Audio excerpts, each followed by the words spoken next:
വിഖ്യാത തബല മാന്ത്രികൻ സാക്കിർ ഹുസൈൻ അന്തരിച്ചു. 73 വയസ്സായിരുന്നു. സാൻ ഫ്രാൻസിസ്കോയിലായിരുന്നു അന്ത്യം. വിവരങ്ങളുമായി അനുഷ ഭരതൻ ചേരുന്നു. അനുഷ, കലാരംഗത്തെ അല്ലെങ്കിൽ സംഗീത ലോകത്തെ ഒരു അതികായൻ കൂടി വിടവാങ്ങിയിരിക്കുന്നു. കാളിദാസ് സൂചിപ്പിച്ചതുപോലെ തന്നെ ഇന്ത്യയിലെ മാത്രമല്ല ലോകത്ത് തന്നെ തബല മാന്ത്രികൻ തന്നെയാണ് ഇപ്പോൾ വിടവാങ്ങിയിരിക്കുന്നത്. സാക്കിർ ഹുസൈൻ, വിഖ്യാത തബല മാന്ത്രികൻ സാക്കിർ ഹുസൈൻ വിടവാങ്ങിയിരിക്കുന്നു. 73 വയസ്സായിരുന്നു. ഹൃദയ സംബന്ധമായ അസുഖങ്ങളെ തുടർന്ന് അമേരിക്കയിലെ സാൻ ഫ്രാൻസിസ്കോയിൽ ചികിത്സയിലായിരുന്നു. അദ്ദേഹത്തിൻ്റെ ആരോഗ്യത്തിനായി പ്രാർത്ഥിക്കണമെന്നെല്ലാം കുടുംബം അഭ്യർത്ഥിച്ചിരിക്കുന്ന ഒരു വേളയിലാണ് അദ്ദേഹത്തിൻ്റെ മരണവാർത്ത പുറത്തു വന്നിരിക്കുന്നത്. 73 വയസ്സായിരുന്നു. ഹൃദയ സംബന്ധമായ രോഗം ഗുരുതരമായതിനെ തുടർന്നാണ് അന്ത്യം. ഇന്ത്യയെ അല്ലെങ്കിൽ തബലയെ ലോകോത്തര നിലവാരത്തിലേക്ക് എത്തിച്ച ഒരു മഹാമാന്ത്രികൻ എന്ന് തന്നെയാണ് അദ്ദേഹത്തെ വിശേഷിപ്പിക്കേണ്ടത്. തൻ്റെ 3-ാം വയസ്സ് മുതൽ അദ്ദേഹം സംഗീതത്തിൽ അഭിരുചി കാണിച്ചു തുടങ്ങിയിരുന്നു.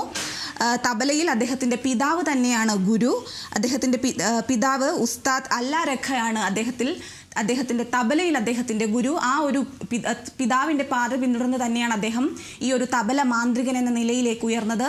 രാജ്യത്തിൻ്റെ യശസ്സായിരുന്നു. ലോകത്തിൻ്റെ നെറുകയിൽ തന്നെ തബല എന്ന വാദ്യത്തെ എത്തിച്ചതിൽ നിർണായക പങ്കുവഹിച്ച ഒരു മനുഷ്യനാണ് ഇപ്പോൾ വിടവാങ്ങിയിരിക്കുന്നത്. 73-ാം വയസ്സിൽ ഇപ്പോൾ നമ്മളോട് വിടവാങ്ങിയിരിക്കുന്നത്. 7-ാം വയസ്സിലായിരുന്നു അദ്ദേഹത്തിൻ്റെ ആദ്യ കച്ചേരി. സരോദ് വിദഗ്ധനായ ഉസ്താദ് അലി അക്ബർ ഖാനോടൊപ്പം ഏതാനും മണിക്കൂർ അച്ഛന് പകരക്കാരനായി തുടങ്ങിയതായിരുന്നു അദ്ദേഹം. തുടർന്ന് 4 ഗ്രാമി അവാർഡുകൾ നേടുന്നിടത്ത് വരെ അദ്ദേഹം എത്തി. അത്രയും ഇന്ത്യയെ സംബന്ധിച്ചിടത്തോളം അല്ലെങ്കിൽ ലോക സംഗീതത്തെ സംബന്ധിച്ചിടത്തോളം വലിയൊരു നഷ്ടം തന്നെയാണ് ഉണ്ടായിരിക്കുന്നത്. പലതവണ അദ്ദേഹം കേരളത്തിലെത്തിയിട്ടുണ്ട്. അതുകൊണ്ട് കേരളത്തിനും വ്യക്തിപരമായ ഒരു നഷ്ടമുണ്ട്.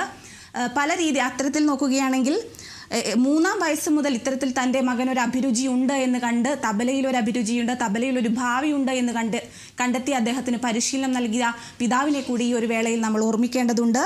12-ാം വയസ്സിൽ തന്നെ അദ്ദേഹം സ്വന്തമായി അല്ലെങ്കിൽ തനിയെ കച്ചേരികൾ അവതരിപ്പിച്ചു തുടങ്ങി.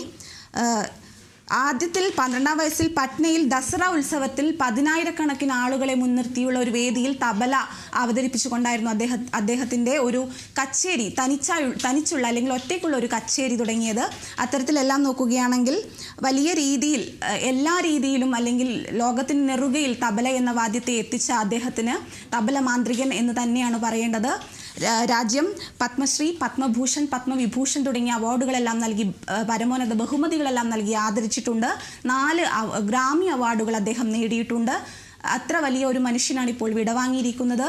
തബല മാന്ത്രികൻ എന്ന് തന്നെയാണ് അദ്ദേഹത്തെ വിശേഷിപ്പിക്കേണ്ടത്. കാളിദാസ്, തീർച്ചയായും രാജ്യം പത്മവിഭൂഷൺ നൽകി ആദരിച്ച 4 ഗ്രാമി അവാർഡുകൾ സ്വന്തമാക്കിയ അതുല്യ കലാകാരനാണ് ഇപ്പോൾ ലോകത്തോട് വിടവാങ്ങിയിരിക്കുന്നത്. ഭാര്യ കഥക് നർത്തകിയാണ്.